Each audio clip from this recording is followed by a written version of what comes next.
បាទសួស្តីបាទពីចំការមនឆេណារីបាទនេះគឺអាថ្ងៃទី24ហើយបាទ24ខែតុលាឆ្នាំ2025បាទ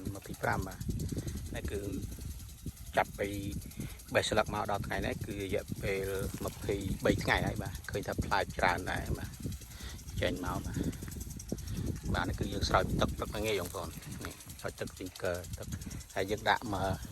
កន្លែងនេះចន្លោះប្រហែលជា20នាទីដើម្បីឲ្យជោគល្អបាទនេះជោគល្អបងប្អូនសើមបាទ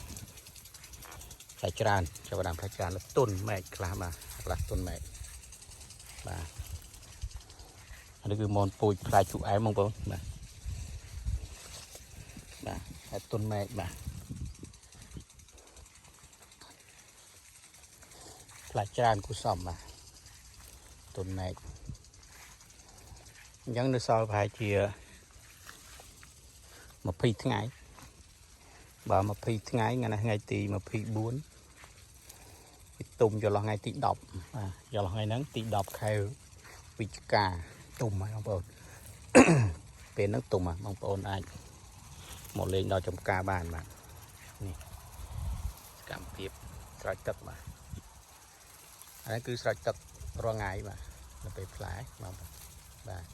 យើងពិបាកថែទាំទៅពេលស្រោចទឹកយើងប៉ុណ្ណឹងទេបាទរឿងហើយមួយយ៉ាងទៀតគឺស្រោចបេះស្លឹកបាទពេលយើងបេះស្លឹកយើងហត់តិចដែរបាទនេះផ្លែធំឃើញប៉ុណ្ណឹងធំបងប្អូនអត់តូចប្រហែលទេបាទឈ្នះបាទនេះចឹងបងបាទចាំមកទៅពេលទុំមកឃើញច្រើនបាទ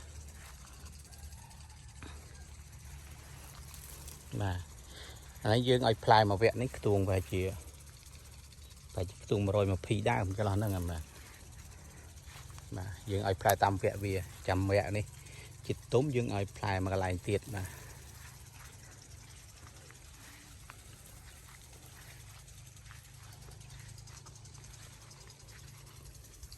ាទនេះផ្លែបាទច្រើនដែរបាទសរុបបាទបើមេឃឈរត្រង់អត់សូវផ្លែទេបើមេឃរៀងទុនបតោផ្លែច្រើនបងប្អូនបាទវាដូចជានេះមេឃនេះគឺនៅវាតោកាលណាតោអញ្ចឹងវាផ្លែច្រើនវាដុះផ្នែកមកច្រើនបាទអានេះគឺចាប់ពីនេះទៅបាទបងប្អូន